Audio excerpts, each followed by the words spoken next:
Begin the current Daf, Mesechta Kidushin Daf Yomi, begin 5 lines down at the top of the Yomid, where the Gemara goes back to explain a brisa that it introduced. It introduced the brisa because it was talking about the halacha of a bereach.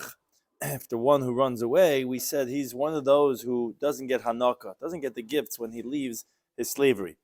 The Gemara asks why. He has to complete his service, as we said, so then he should get it when he leaves. So the Gemara explains that we're talking about a specific case where he runs away, and then the next day is Yovel. You would have thought, okay, Mais is leaving with Yovel. It's not the day that he ran away. He's already back. Maybe you would think Shalucha Me'imach Kurin Ben, where you shouldn't penalize him. You give him a Hanaka.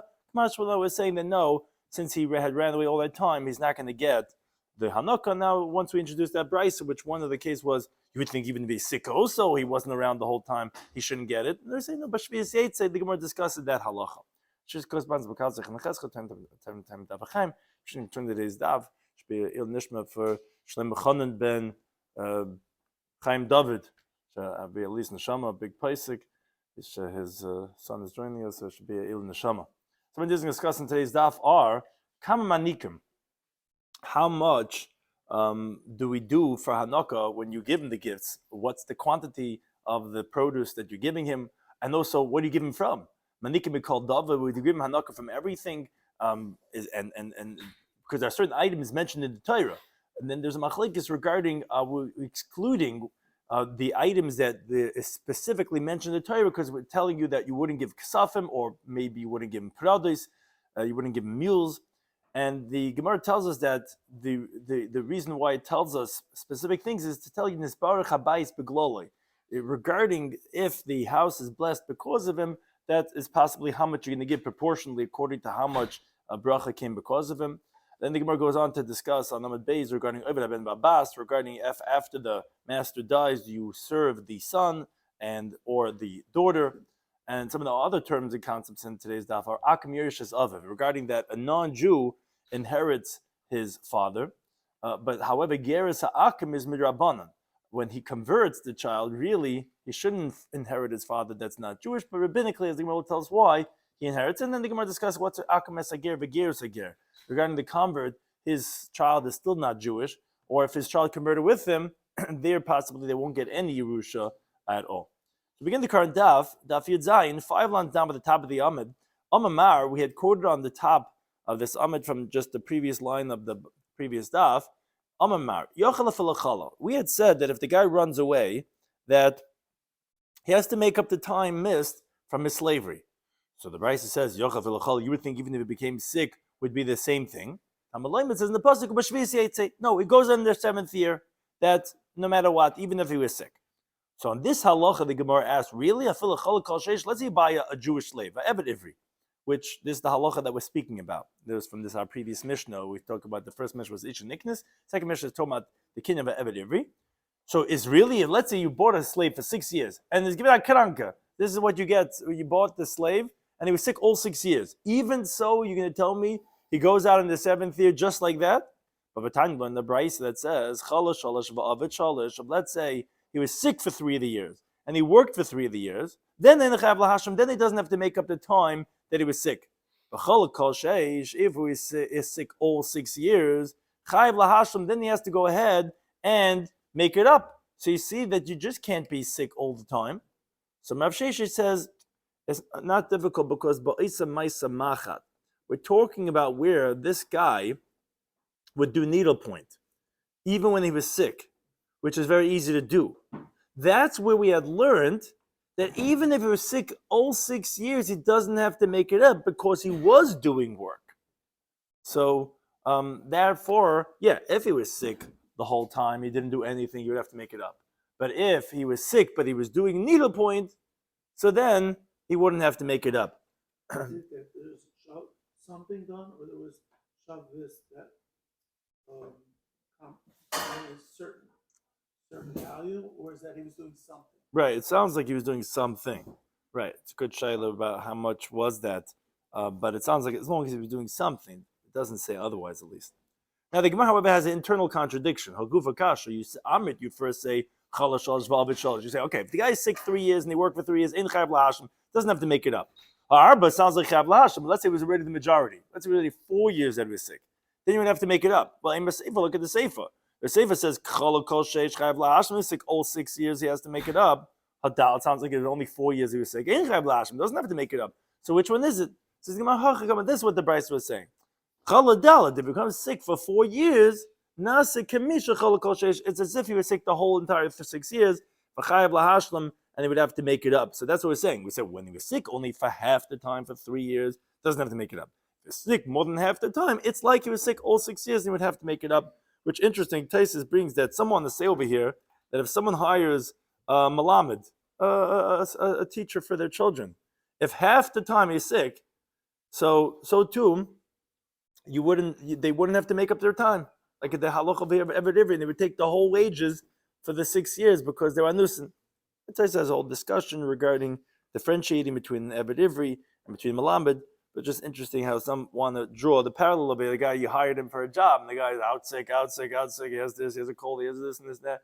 Like, to show that, half the time, it's only half the time that he's sick, that, should get the full payment. Like over here, the Eved Ivri was sold for 6 years, and he gets the full thing. But again, Taisa makes chilukim over here regarding the gufa is being connoyed by the Eved. It's very different fundamentally. His body is acquired versus this guy's a malamed. This guy's getting hired. Al Kapanim, an interesting parallel Taisa makes. Now, going back to what we had mentioned from the previous daf, which is really what we were discussing, was this halach of hanaka, that's what we're discussing because that came in the conversation of Ve'elu manikin lohem. How did we get into hanaka? Because we wanted to mention the halacha of misa sa'adin, and we that was from the previous daf, from the conversation about what will be from the halacha of Amavriya, from the halacha of Rish Lakish's halacha of the misas ha'av. Would that let her go or not? That got us in a conversation. The Bryce that spoke about hanaka, so we're in the middle of discussing over here hanaka al kapanim. So on that, the Gemara is because that's what happens when the slave goes free, the Jewish slave. You load him up with gifts. So tell him the Bryce, come manikim loy. So how much do we give gifts? How much is it? Anyone ever doesn't know, you give the Rebbe $5, give the counselor $10, we need a suggested amount. So how much do you give? So it's actually machlekes tanem. It's actually many different opinions. Chomesh shloim mikol minamin. You give 5 slum from every single type from what's mentioned in the Torah. Now, in the Torah, it's mentioned mitzayncha, migarncha, umiyikvecha. So those 3 things, you're going to give 5 slum worth from each and every one. Shein chamesh eschi slum. The Remeir says, that's going to be a sum total of 15 slum, which the Gemara was going to ask and say, did he need to really add that up for us? Were we so bad at arithmetic in school that he had to tell us that's 15? Obviously, 5 times 3, and any 3rd grade teacher who's listening to this will tell his class, it says, see, even the Gemara assumes you're going to know 5 times 3, right? That you didn't have to tell us it's going to be 15. Al Kapan, the Gemara will address that question. That's the first opinion, that it's 15. Rabbi Yehuda, he says that actually shleishim k'shleishim shel eved. You're actually not 15 slum, you give him 30 slum. The amount when the ox, that's a shur hamuid, damages and kills a slave, the halacha is that the Torah tells us that he has to pay, the owner of the ox has to pay to the owner of the slave 30 slime. The Gemara later on is going to explain what's the reason why we're comparing it to that. But that's how much you have to give this gift to the Jewish slave when he's leaving his slavery, the Hanukkah. A 3rd opinion, Reb Shimon Oimer, he says, Chamishim kechamishim shebe'erchen. When there's something called the Erchen vow, the Torah says, depending on age and gender, you make a vow to the Beis HaMikdash, you're going to give that person's value. So it's as low as 5 slum, whatever. It's depending on how young the person is and what gender. And it goes, the highest is 50, is the highest amount. So that number is how much you're going to give for this Eved when you free him. Okay, those are the 3 opinions. Now the Gemara goes back to discuss these 3 opinions. The first opinion said, there's 3 types that are mentioned in the Torah that you have to give him from your sheep, from your granary, from your wine vat. So you give 5 slum from each one of those. Which says 15 slum worth. Divrei Meir. Meir is coming to tell us how to add that 3 types, each one 5 is going to be 15. Says Gemara, no. What he's coming to teach us like this: that the sum total was the very important number. You can't have less than number 15. Now, what does that mean? Let's say one of the types, you are missing one. So you have 3 types. and each one has 5. But let's say one of the 3 types has only 4. But then from the other type, from grain, you have 1 more. Less slamba. We're not bothered by that. That's why he said that they're 15 slum, to let us know they were only particular about the sum total of 15 slum. But to have 5 of each type, that we were not particular. So if you're missing 1 from one, you have another one from more. And the other one, that will okay as long as you end up with 15 at the end. That's why he said the number. Okay, fine. That's why he said it like that. But now my time and what's the reason that he gets this idea of 5 slum of each type to get to this magic number 15? Says the Gemara, Yolaf Reikam Reikam Mibachar. He has a Gzera Shava.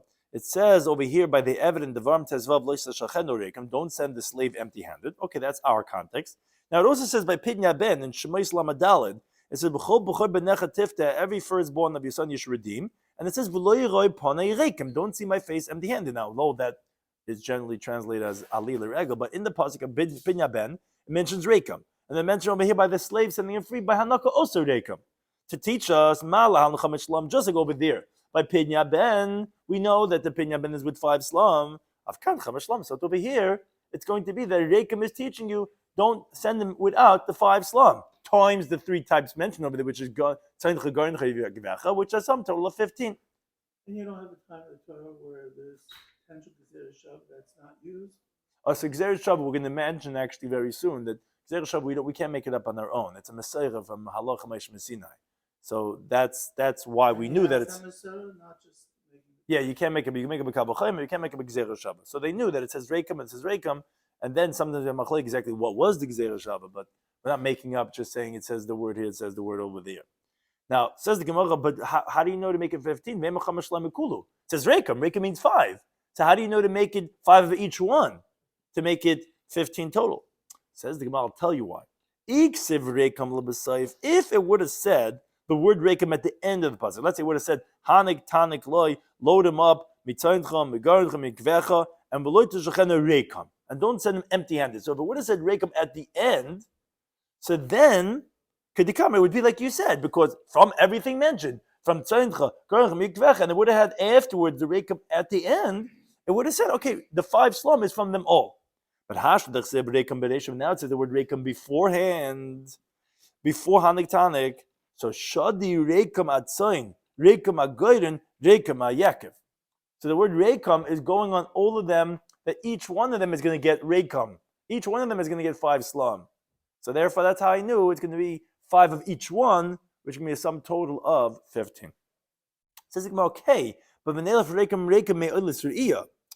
that pasuk that we just quoted from Pidnya Ben, Reikam, there's actually a comma over there. Is comma, Reikam is actually refers to the oilas re'iyah. Yeah, it's in the same pasuk as Pidnya Ben, but what is panei Reikam? What's seeing my face empty-handed? Seeing my face when you come to the base of Migdash, when you make a li l'regel. So although it's in the same pasuk, it's a different mitzvah. The halacha is when you bring a oilas re'iyah, which is the halacha of you're not supposed to come empty-handed on the shalosh regalim, is you have to bring a oilah that's worth 2 ma of kesef, which is less than 5 slum.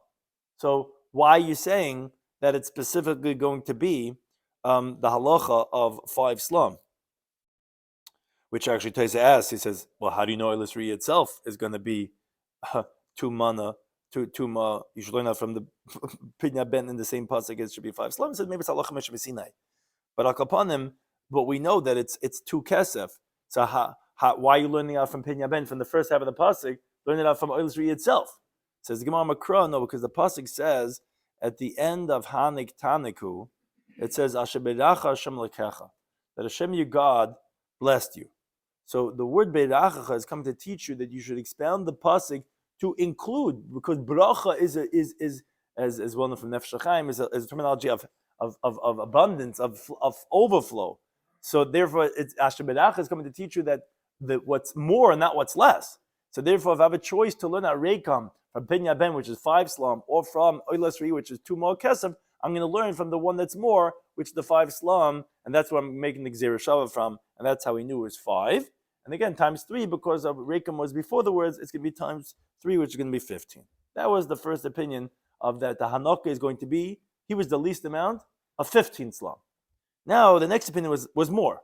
Yudami says, Shleishim k'shleishim shaleben. No, it's going to be 30 slum, the way it is by an Eved that was killed by the Shur HaMuad, gets 30 slum. That's how much this Eved Ivri gets when he leaves. So where does he get? Why would you compare it to the Eved Kanani that's killed by a Shur Hamud to the Eved Ivri that's leaving for Hanukkah? So what's Gzera Shava? Yov Nasina Mi Eved. It says over here in the pasuk by the Eved Ivri Tita Lo, you should give it to him. It says over there when the Eved gets killed, Kesev Shleishim Shkol Yitain La Dainav. So it says by both of them to give. Malal and Shleishim, just like over there by that Eved was 30 slum. Afkan Shleishim, so to be by this Eved Ivri, it's going to be 30 slum. Says Gemara, but I could tell you a different Gzera Shava. Why don't you learn out? It says the word to give by Erichin. It says the word to give over here by the Eved Ivri. Malan Chamishim, Afkan Chamishim, just like over there was 50, maybe up the ante, 50 slum, here should be also 50. So the Gemara says no. Chada, first of all, a well-known Talmudic dictum. The tafasta meruba like tafasta. If you try to grab a lot, you're not going to grab it. Tafasta mur, tafasta, you grab a little, you grab, meaning when you don't know how much, you grab the smaller, not the bigger. So yeah, we can make a Gzera Shava to something bigger, but we're going to make it to something smaller. We knew there's a Gzera Shava of 10-10. The question is which one? So tafasta meruba like tafasta. You don't grab the big one. But moreover, Eved me Eved Havlil Melech. Definitely makes sense if we're learning Gzera Shava, we're learning out from the Eved. Yeah, he's Eved Kanani, but it's still Eved that gets killed, that it's 30 slum, to over here. Why would I learn from Erichin, which is nothing to do with Eved, to say it should be 50? So therefore, that was the second opinion of Rabbi Yehuda. The third opinion, Rabbi Shimon, he says, no, Chamishim kechamishim shebe Erichin. It's going to be 50 slum, like the 50 slum by Erichin, which is the highest Erichin value possible for a man at his prime of his age. That's the highest Erichin. That's how much you have to give for this Eved Ivri he's leaving. Says Gemara, what's the reason Rabbi Shimon? Where does he get it from? Says Gemara, Gamar Nasin and Nasinim Erichin, which is the question we just asked in the previous opinion. He learns out the Gzera Shava of to give, where it says over there by Erichin, it says over here by the Eved Ivri. Malan Chamishim, just like over there it's 50 slum of Kan Chamishim, so to over here is 50 slum. Says Gemara, okay, I understand you learn from Erichin, but maybe learn that from the lesser of the Erichin, where there's much less ones. There's 20 and there's 15. There's lower ones. So why are you learning from the most? So it says the Gemara, because it says what you're learning from should be a blessing, which means to say an abundance mindset, not this small, minimizing mindset. And therefore, it's going to be the highest number, which is going to be 50 slum. But it says like actually the previous opinion said, why don't we say you learn out to give from the Eved Kanani? Malan Shleishim, just like over there is 30, Afkan Shleishim, over here is 30. Because first of all, you don't want to grab something bigger of Erichin 50 and rather pick the smaller one of Eved. But Eved, you should have learned out your Gzera Shava from Eved, not from some other context of Erichin. So the Gemara says, you're right. He doesn't learn it out from the scene, because if it was, that Gzera Shava should have been learned out from Eved. Rather, Shimon, Micha Gamar. Which, as Rashi points this point out that was referenced earlier, which was asked, a person cannot make a Gzera Shava on his own. It was a Mesaira, a tradition that was given to them from their teachers, all the way back to Moshe from Sinai, which words were written for Gzera Shava, like anything that's learned out from something else. Now, up until this point, we were saying that Rabbi Shimon learned out from his Rebbe that it says the word Nesina by Hanik Tanik, and that's what was learned out as Gzera Shava. So the Gemara is asking, where does he get the Gzera Shava from? From Nesina by Erichin? Why you learn out from Erichin? Learn it out from Nesina that says by Eved. So therefore the Gemara had to answer that you're right, the Gzera Shava Shimon was not the Gzera Shava Nesina where he learned it out, because that wouldn't make sense to compare those words in the Gzera Shava from Erichin. Rather, he learned it out. It says the word Micha by the Eved. In Vayikra Chafei it says V'chiyamach, and which is unrelated to the context of Hanukkah, but it says by the Eved Chiyamach when he's going to be poor and he's going to be sold as a slave. And it says by Erichin V'machu, and if he's poor and that he can't afford the Erichin, so we give him like this other considerations in how he has to pay it. But one thing is, it says Micho by this, it says Micho by here. Just like over there, the highest Erichin is 50, so to over here, by the Eved by Hanukkah is going to be 50. So now the Gemara asks, okay, that finished explaining all the three opinions. Now the Gemara asks that Bishlam of the Remeir, so we understand according to Remeir, Haini Dechsiv, that's what it says in the Pasuk, Soin Geirin V'Yakov. We understand what it is, why it says these three types of things. Soin, Geirin, and Yaakov. Why does it say it? Because it wants to tell you that, okay, the Gzera Shav should be of Rekim going on each one of these three, which we said is going to be some total of 15. But according to the other two opinions, what do they need it for? Since you're going to end up including anything from Asher, and they already learn out the number from somewhere else. They learn from Erichin, they learn it from the Evet Kanani that's killed by the Sharamuid. So what do they do with it's not really teaching you anything. At least according to Meir, is telling me I need 5 of this, 5 of this, 5 of this, and that's how I get my magic number 15. Because Rekim is 5 times the 3. But according to the other opinions, you're anyways giving Asher Berach, you're giving him everything anyway. What's the purpose of mentioning flock and from your grain and from your wine vat? Says Gemara, they need it for something else. They can like learn the brisa. And you would think you only give gifts. You would think taka. You'd only give from those 3 things that I mentioned in the Torah, from sheep and from the granary and from the wine vat. Minayin l'rab is called how you know to include everything that you have to give him a gift from. It says in the pasuk, Hashem, God blessed you. That has to be from all these types of things. Then the question is, if that's the case, so then so then, if that's the case, what are you teaching me by saying those 3? If you're anyways going to include everything else, says yes, it's coming to teach you that it's qualifying it. Just like these 3 things, sheep and grain and wine are distinct. That they're included in the category of blessing, like Rashi explains. Sheep proliferate and multiply. So too things that grow from the ground, like wine, grapes, and grain, they all are in the category of blessing because they regenerate and they multiply. Of course, that means everything that's included in the category of blessing, that is what you have to give him from Asher Beracheka. That excludes money, which money does not, we wish it would sit there and have children, and have babies, and continue to make more and more, but it doesn't. It just sits there and nothing happens with it. Under the mattress just gets moldy, all that money. So therefore, that excludes that you don't have to give him money when he leaves. But Rabbi Elazar ben Yaakov says, no, Yatsa Pradis excludes mules. A mule is a sterile, and therefore cannot have children, unlike a horse or a camel or whatever, or donkey. So therefore, that's excluded. From your mules, you don't have to give, because that's not Bachlal Bracha. It's not similar to Tzoyin Gur and B'Yaakov.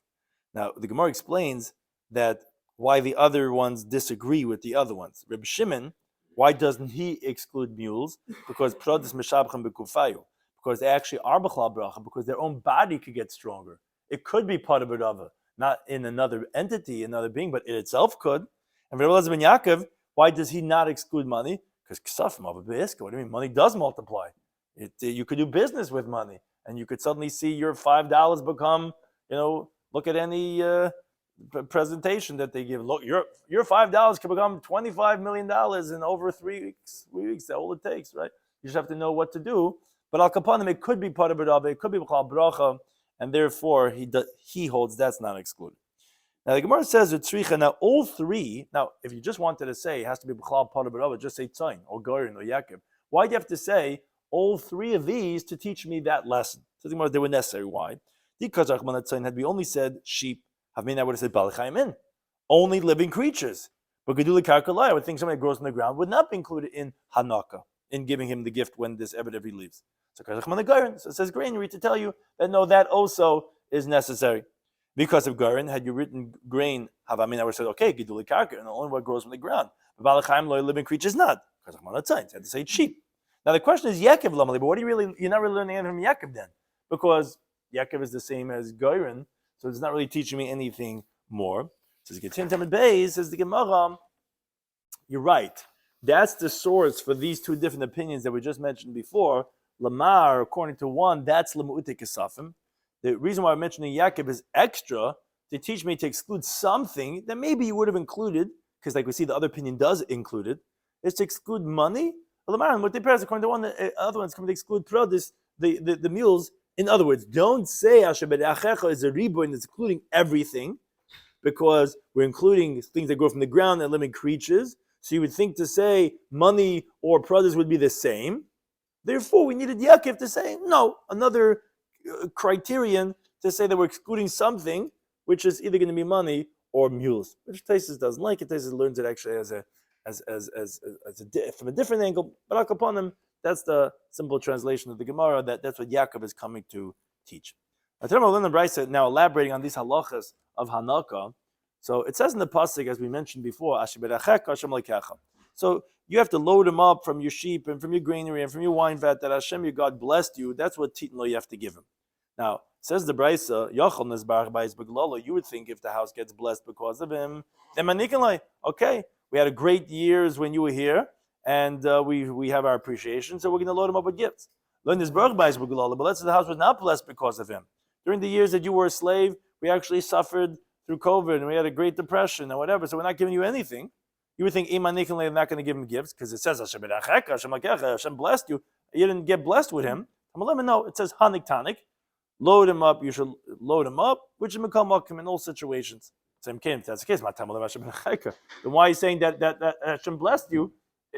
Hashem didn't bless you.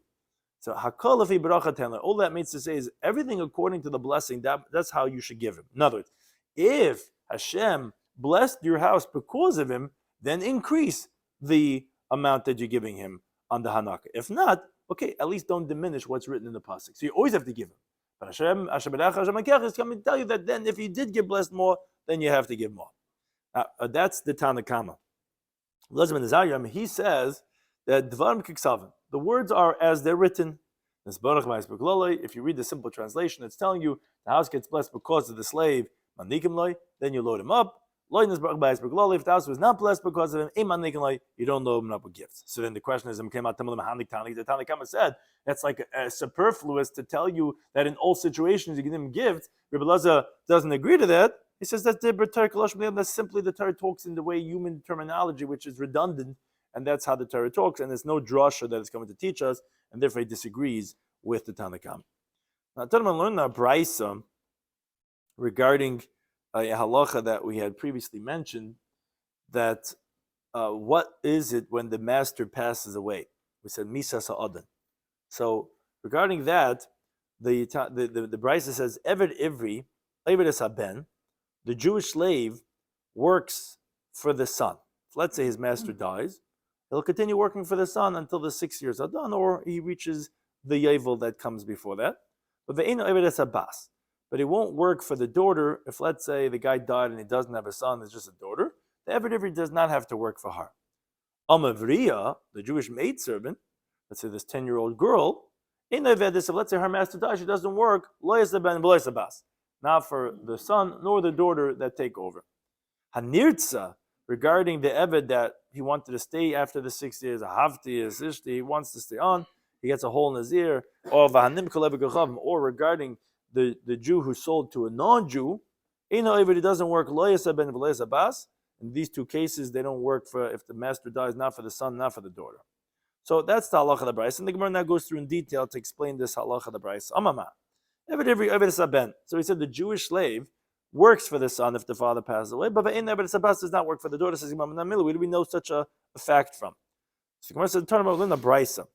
Pasuk says in Devarim, it says that if your brother, the Jewish man or the Hebrew woman, is going to be sold to you, so it says va'avadcha sheishanim, that is going to work for you for 6 years. Now va'avadcha, that is going to work for you, teaches l'cha v'lo liyarish, for you and not for your inheritors. Now, as we're going to explain in a moment, meaning the other inheritors. For example, if he has a daughter that inherits or a brother that inherits. Now, as the brayso continues, it says, is that really what you say? Is l'cha v'lo liyarish? Is that like he should serve you and not for your inheritor? Maybe it's even not for you and not even your son, because when we're saying the word Yerush, we mean the other Yerushim, not the son. How do you know? Maybe it means even only you and not even your son who inherits you. No, that can't be. Why? When the pasuk says in Shemais, for 6 years he should work. Now, as Rashi points out, it doesn't say Yavadcha. There it says Yavad. You should work. Harila ben Amr. So it's including the son, because or else it should have said Yavadcha. So Haman Mekayim, so how do I fulfill this other pasuk? Yavadcha sheisham, that's going to work for you 6 years. It's for you and not for your Yerush, meaning not for your daughter and not for your brother. But for the son, yeah, that we do have included from elsewhere. So on that, the Gemara says, wait, this is a little more of this technical Gemara now. Mare Isa, what did you see fit? Okay, so we have one miyut and one ribut. One saying vavadcha, you, and not someone else. And one that says yavoid, which is he'll work. It sounds like anyone. No, yavoid is saying in general he will work, because or else it should say yavodcha, he'll work for you. Right, exactly. So there's no reason for us to exclude a Yerusha of the assets of the father, which is whoever is working for him, whoever owes him, will continue to work. But say yavodcha, work for you, that's a miyut. So the question is, you have one miyut and one non-miyut. So how do you see to l'rabis esaben, to include the son, that he will continue working for him, and to go ahead and exclude the brother, that if he inherits, or the daughter, that you're not going to work for them? Says the Gemara, I'll tell you why. I'm going to include the son. A son, we find, when it comes to slaves specifically, actually, that there's something called yiyud. Yiyud is that they could marry the Jewish maidservant with the purchase price that they had purchased her as a slave. You don't need to make a new Kidushin. Now, in that pasuk, it's not only the master who could do it, it says, V'im livnoi yerdena. His own son could also not give her a ring, could just use the original purchase price as slavery for the Kidushin. So first of all, we see that the son takes the place of his father for Yiyud, and ulistei achuza. What's this? It's a little complex, this ancestral field. The way Rashi explains it is that if someone sanctifies his ste'achuza, now there's two types of fields. There's a ste'achuza, which is an ancestral field you have all the way from Yeshua ben Nun when they divided Eretz Yisrael. And then there's a stei miknu, when you board a field, which is not really yours. When you go and you're makdish, your ste'achuza, the halacha is you redeem it, an amount of seeds that are a chaymer of sa'irim, which is a certain unit of area of a field. You have to redeem that with 50 silver shkalim. That's the halacha. Now, if you don't redeem it, and the hektish treasurer sells it to someone else, you can't redeem it anymore. And when it goes out from the buyer in Yovel year, because everything it gets removed that you bought in the Yovel year, it gets divided by the kahana. That's the halacha. So you lost it forever. Your ancestral field is gone. But if the son of the one who was makdish, he was the one who boarded back from hektish. His father was makdish, this te'achuza. The son goes to the gizber of hektish, says, I'll redeem it. I'll buy it back. Then it doesn't leave from that son on Yovel to be divided by the kahanim. As a brayso teaches in Erech Chavei Beis, it says, if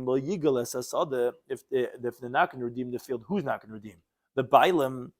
So then the pasuk says, that if then the gizber is going to sell the field la'achar to someone else, meaning, and not the son, says the brayso, maybe la'achar means, and not to the brother.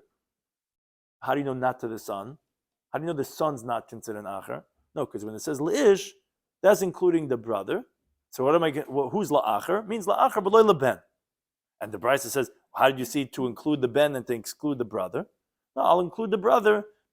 I'll include the son because he takes the place of his father for yiyud, and also for the halacha of evet ivri, which is exactly what we're discussing over here, which we're going to discuss in one moment. Al kapanim, what we do see is that for the laws of ste'achuza, when the father was makdashid, we don't consider the son as a foreigner who is makdashid, who is paidid. We see him as like taking the place of his father, because only the bailim who redeem it are the ones who is not going to go out to the Ghanim after it was bought and Yovel, in contrast to the brother. So therefore, I'm going to include, if I have a choice over here by Evet Ivri, that he's going to continue serving one and not the other, I'm going to choose the son, because the son, we find him taking the place of the father and not like a foreigner, both by the halacha of Yiyud and by Ste'achuz. Says the Gemara, to the contrary. I should include the brother, that he should be the one, if let's say he inherits his brother, that the Eved Ever continue working him and not the son, because Shekain Kam Tachas Achab Liyibum. We find that when the guy dies around the children, guess who takes over, walks right into his bed, taking over his role, is his brother, not the son. So maybe he should want to take over the Eved Every role. Says the Gemara, no. Klum Yeshibim El B'Makom Shein Ben. The whole mitzvah Yibim is only when there's no son. Hayesh Ben Ein Yibim. When there is a son, you see the son is more critical than the brothers. The brother's only taking over when there's no son. If there's a son, there's no Yibim. So don't tell me that would make the brother more than the son. So the Gemara says, wait a second. Okay, fine. That ends the conversation. But I have a question on the conversation we just had. Elataima. So the reason why you tell me why we're going to include the son more than the brother is because the ikah pircha. Because you just had the flaw of the rationale of why the brother is better. You tell me the brother is better because of Yibum. You said, oh, well, Yibum is only because there's no son. If there's son, then there wouldn't be Yibum. Okay, let's say you didn't have that pircha. Then, halav even after that, you would tell me, that the brother would be better? And you needed that pircha to reject it? What do you mean? But typically it should be enough. The son has two milas. He takes the place by Yiyud, by marrying of the Amariya, and of Steachuza. And by the brother, there's only one of Ibim. So why did I need that flaw? Even without the flaw, it's 2 against 1. Says Imam, no, it's not true.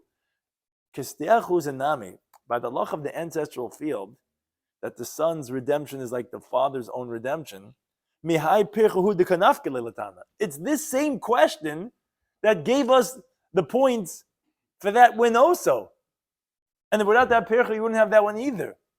Because klum yashibim el b'makom shein ben.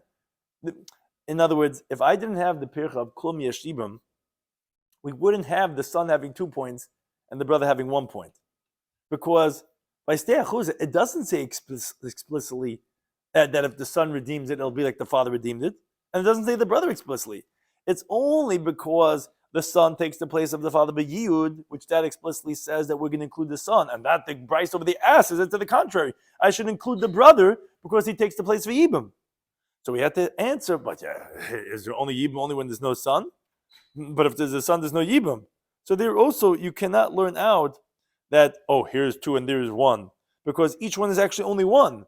There is Yiyud by the son, and there's Yibam by the brother, which is explicitly written.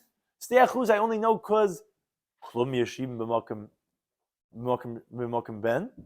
So that's how I know we're going to give him the points of ste'achuza. Well, that's the same reason why I give him the points over here by every also. So if you didn't have that svar klum yashibim, you would not know ste'achuza, and you would not know evet ivri, and it would be 1 against 1, and you wouldn't know who to include, the son or the brother, and therefore we needed that pircha, and now we know, okay, you don't get any points, and therefore if we have a choice, we're going to say Yavadcha is going to be excluding the brother, and Yavoid, that's not being Mamait, is going to be including the son, that when the Evet Ivri has it, that his master dies, he will continue working for the son, and not for the daughter or the brother. Now the next halacha we had in the Brisa was, Omavriya, the Jewish maidservant, we said, Ein Avedis, if her master dies, she does not work, not only not for the daughter or the brother, but even for the son, she's not going to continue working. Says Manon Amili, where do we know this from? So Amar Pada says, because Amar Kra. Pasuk says in the Varim, this beginning of this Pasuk says that you're going to take the awl, which is a type of instrument, and you're going to put it in the guy's ear and by the door, and it's going to be an evet for you forever. And the end of the Pasuk says, Va'af la mascha tasakin. And also for the maidservant you should do such. So says Repada, Ikishar Kasev, Lenirza. The Pasuk is equating the Amavriya to the evet that's the Nirza. Man nirtza, just like the nirtza in Ovid Loyasa ben Loyasa Basi, does not work now for the son, not for the daughter, because the pasuk says in Shemais Chaf Aleph va'avodai that he will work for him forever la'olam, but that means for him and not for the son. The pasuk is telling us so too. The amavriya is also not going to work, not for the son and not for the daughter. Says the Gemara, is that really true? That this pasuk of and also for the maidservant you should do like this. This is what it's coming to teach us, as you just told me to compare it to the nirtza to say it doesn't work not for the son, not for the daughter. But you needed to teach me something else I taught in the Brisa. What is this? The Brisa says, and it says in the pasuk v'avla mascha tasakein. This is where it comes back to the previous sugya we were discussing. Maybe that's why he brought this in, because it comes back to Hanukkah. It says v'avla mascha tasakein, and also the maidservant you should do what lahanik, to load her up with gifts when she leaves. Is that really so? That's coming to compare it to the Eved Ivri to say that she gets gifts? Actually, maybe it's coming to compare that you make a hole in her ear. Because in the previous pasuk, it spoke about Hanukkah. But then in this pasuk itself, right before it, it spoke about Ritzia. And then it says, so how do you know it's going back on the previous pasuk of Hanukkah? Maybe it's going back on what this pasuk itself previously was saying of Ritzia. No. Says the Brisa, he can't be, because when it says in the pasuk, if the slave is going to say, I like my wife, I like my master, and all these things, well, that's the Eved getting Ritzia, but not the Jewish maidservant. So Hari Ritzia Amar. So we already know that Ritzia does not apply to the Amavriya. So Haman and Mekam, so what am I fulfilling with the pasuk? Okay? That must mean Lahanik to get the gifts that it spoke about the Eved from the previous pasuk. But Al Capone, one thing the Gemara is asking is, wait a second. So Afla Maschatasakin is coming to teach you what? It's coming to teach you that she gets Hanaka. It's not coming to teach you that she's not going to go over to the Yarshim, to the son, just like the Nirtza doesn't go over. That's not what Afla Maschatasakin is teaching you, because it's coming to teach you Hanaka, like the Brisa says. So how you tell me it's coming to teach you that she'll be like the Eved that got Nirtza that doesn't go over to the son? Says the Gemara, Imkain, if that was the case, that it was only coming to teach me this Hekish, to tell me that she doesn't serve the son just like the Nirtza doesn't. Nichtav Kra, the pasuk should have just written, and that also la maschakain, and for the maidservant also. My tasa, what's vavla maschatasakin? You should do. Sham Natarti, the extra word tasa comes to teach you both halachas, to teach you not only that she will go out and will not serve the son, so too it's coming to teach me with the previous halacha of the pasuk before of Hanaka, that she also gets Hanaka. So it's both halachas. Now, the Brisa continued and said that Hanirtza v'animkalev v'kachavim, someone that gets a hole in his ear to stay until Yevel, or if he's sold to a non-Jew, he doesn't serve Leisa ben Leisa bas, not the son and not the daughter. Why? So the Nirtza we already mentioned from Rashi before. This like says in Pasuk Shemais, that his master is going to make a hole in his ear with the awl, with this drill, and he's going to serve him forever. What's him? Him is V'loyas ben v'sabas, not the son and not the daughter. Okay, that's how you know that. Now, what's with the other halacha? How do you know when he's sold to a non-Jew that he also will not serve the child who inherits the non-Jewish master who died? Because Amachizkiya, Amakra, the pasuk is Meyikra. It says in the pasuk, if you sold to the non-Jew, that v'chishavim kineyo, you're going to calculate with the one who bought him from the year that he was sold to him to see how much is left so that he could buy himself out. But when it says im kineyu, is with the one who bought him. But not with the inheritors, the one that bought him. Therefore, you see that they're not part of the cheshbon at all, because you don't have to serve the yarshim. Oh, so that's what we're going to talk about right now. Actually, that's Amarava. It's a Dvar Torah from biblical halacha. The fact that you had to exclude and say that by Eved Ivri he's not going to go and serve the child of the non-Jewish master, that itself infers that Eved Kachavim must be a non-Jew, is the Yerush Aviv. Must be that he inherits his father. Krishanem, it says in the pasuk, that you calculate with the one who bought him, and you have to make the drasha that tells you below Yerush, but that you don't serve the inheritors of the one who bought him. Well, Machal, the inference must be this Yerush must have inheritors that we have to exclude and say that here you're not going to serve, because if there's no Yerusha, then what shaykh is there's no Yerusha. Must be that there is a biblical Yerusha by non-Jews. Now, continue on this theme of Yerusha, of inheritance regarding a non-Jew. So it says the Gemara, Ger esa oived kachavim. When there's let's say you have someone converted to Judaism, and his father is still a non-Jew living out in Wisconsin. So there's no biblical halacha of him inheriting his father John out in Wisconsin. He's living in Jerusalem. No, it's Elam Devi Sefer. It's from rabbinic law that his son Meshulam is going to inherit his father John out in Wisconsin, because now within the Mishnah Masechet is Demai. It says Ger va'evik kachavim, a convert or a non-Jew. Sheyoshres avim evik kachavim. What happens is that you have this son Meshulam living in Yerushalayim, and he has his brother Bob, who lives near his father John in Wisconsin, and John passes away. So now these two brothers, one Jewish, one not Jewish, are inheriting their father who's non-Jew. So the Mishnah says in Demai, Ger Yochalem Lev Kachavim, the convert could tell his brother, the non-Jew, Tul Atavidz Kachavim, you take daddy's, all those idolatry, all those getchkes, yeah. I'll take the money. You take the spirituality stuff, and I'll take the money. Or Tul Yayin Nesach, daddy has his whole collection of wine in the basement, all the expensive wines. It's Yayin Nesach, that's wine of libations, it's forbidden. But the pages, and I'll take the produce. Now, so the Mishnah says over the Mishabolushus Ger, that they already delivered it, the bottles of wine, because they split up the inheritance and brought it to his house in Jerusalem. then it's us, and then it's forbidden to switch it, because then you're going to be having benefit from Isuri Anah, because you're doing a transaction over here. You're giving him the wine and getting back produce. That would be forbidden. Okay, that's what the Mishnah says in 9. But what we wanted to prove from this was as follows.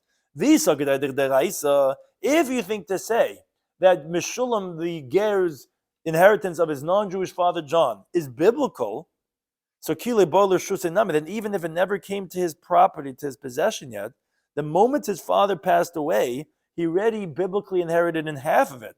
And now it's going to be swapping. So Kishakal, when he's taking, even if it didn't get to him yet, he's taking Chiluf Evetz Kachavmu the Kishakal. He's taking the swap of the idolatry that he inherited already. So that's the proof, says the Gemara. Right. So it proves the Gemara, Ella, obviously, that he inherits his non-Jewish father is not biblical, because really, he has no more relationship with his non-Jewish father. Because the halacha is when a person converts, he's like a newborn child. Rather, it must be only midrabanan. It must be rabbinically. And that's why it's not really chalip in the bisurana, because biblically you didn't get anything. And you're not swapping it. So why do you inherit? It's only once you get it, then it's already yours already. Then you wouldn't be able to exchange it. So why rabbinically do you inherit the non-Jewish father? It's a decree that the rabbis made, which is, he might go back and stray from the path because of his money. Father was worth a few $1 billion, and he gets nothing because he's Jewish. It might make him go off and go back to his ways. So therefore, rabbinically, we say, no, you do get the Yerusha from the non-Jewish father. And time similar in the Braisa that says, when you are allowed to go ahead and swap the getchkes for the money, is kishayarshu, is when they were only inheritors. So that we said these two brothers are only rabbinically going to be inheriting, at least meaning the Jewish brother.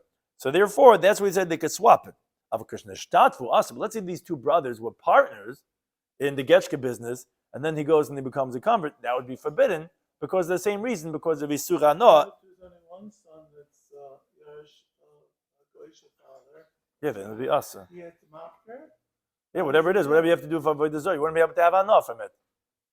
Yeah, you'd have to be mevatla, whatever. Yeah, but al kapan, all we're seeing is that when their partner is forbidden, because of course it's forbidden. It's only over here because Yerush is only rabbinically. Continues the Gemara. Let's say what happens is that the father, the patriarch, he converts to Judaism, but his children are not ready yet. They're not interested in converting as the father did. So, or let's say the ger is a ger. Let's say actually the family. You have a whole family from Wyoming, and they all get inspired by Judaism. They go on a trip to Jerusalem, and they want to convert the father with the son.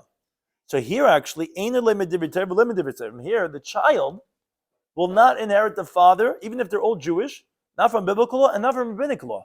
It's not like I learned that it's actually a brisa that says, if you borrow money from a convert, it might be a hard halacha to swallow, the one that the brisa is about to say, but his children converted with him, you don't give it back to the sons if the father dies. Because again, they're not related at all. Father and son. They're all like newborn children, even though the whole family converted together. If you return the money to the son, the spirit of the sages is not pleased with that person, meaning with what he's doing. In other words, it's not like they're upset at him. It's just they're not gonna give him any shkoyach because no one asked you to. You didn't have to give it back to the son. The son has nothing to do with the father. I is the son. What son? Is unrelated. They converted, and the father converted, and the child didn't, or the child did convert. It doesn't make a difference. They're not related at all. So no, we don't have to. Yeah, there's the father and son have no relationship. There are certain rabbinic things we do because of what it appears, but then they're unrelated. So therefore, we don't give him any shkoyach over here for what he did. It says Gemara Tanya, which actually Mishnah Masechta Shvi is that rucham noichem, and we say that the spirit of the sages is pleased with such a person. I said loikash, not difficult, because Khan in the brisa that we mentioned first was sheirasa b'leidasa shlebik dusha. The conception and the birth of that son was without sanctity, meaning the child was 17 and the father was 37 when they converted, so he was not conceived nor born as a Jew. So then they're totally unrelated. So therefore, we're not pleased with that person. We don't give him any thanks for giving to the son. But as you continue, Chesam and Aleph, but the Mishnah Masechta Shvi says we are pleased. He was conceived not in sanctity, But his birth was in sanctity, meaning they converted when the mother was pregnant with this child. So where the birth was in sanctity, then says Rashi, he could get confused with a full-fledged Jew. Then, as Taisa says, the Ruach Chacham is noiche menu from such a person doing that, giving back, because, okay, that is quasi-Jewish. Taisa actually says something that does help us a little bit. He says, not true. When you borrow money, where the guy did you a favor, so then the sages are not really pleased that if you pay bad for good. So then, possibly you would go ahead and give it back. Versus if, let's say, it was a deposit where you actually were watching for him, he didn't do you any favor, then maybe you wouldn't. Well, let's discuss different approaches. But that's the primary halacha that we're saying from our sugi. You don't give it back to the son because is that not related. I think Gemara says Rav Chia bar Avin Amar B'Yechon, he says he brings a different source. How we know a non-Jew inherits his father, Devater, from biblical law. The Chsivit says a passage in Devarim. It says Kidushin Daf, because inheritance to Esav Nasatis Har Seir, I gave Mount Seir. You see that even though they're not the Jewish people, there's inheritance. It says he's really considered a renegade Jew. He had a father that was a Jew, so maybe that's why he has Yerusha. Rather, a pasuk later on it says Loit Nasatis Er Yerusha. So the children of Loit, I gave Er Yerusha. Loit didn't have a Jewish father. Loit's not Jewish, and therefore you see that non-Jews have inheritance. So okay, says the Gemara, why didn't he say like Rava that learned it out from B'chashem Kaneu, that was our previous pasuk we brought on the previous Amid, that in Kaneu B'loim Yerusha Kaneu, that from there you see that the non-Jew has Yerusha. So the Gemara says, no, make Sivda say B'chashem Kaneu B'loim Yerusha Kaneu. Who said there's such a deal? It says to calculate with the one that bought him. I have to say Yerush. In other words, like I have to go spell everything out. The one that bought him, yeah. So it would mean the Yerush also. It doesn't say and not with the Yerusha Kaneu. So then the Gemara said, Barava my Temelam Kurav Chibar Oven. Why doesn't he say like Chibar Oven, which learns it out from Yerusha of Loit? Says the Gemara, could Mishum Kvaydid Avram Shani. Maybe because the honor of Avram is different, meaning maybe Loit had a Yerusha simply because he's related to Avram, but maybe regular non-Jew would not have Yerusha, and therefore he didn't learn enough from his source. But Al Kabam, they both hold that Yerusha of a non-Jew is going to be biblical. Thank you to any time.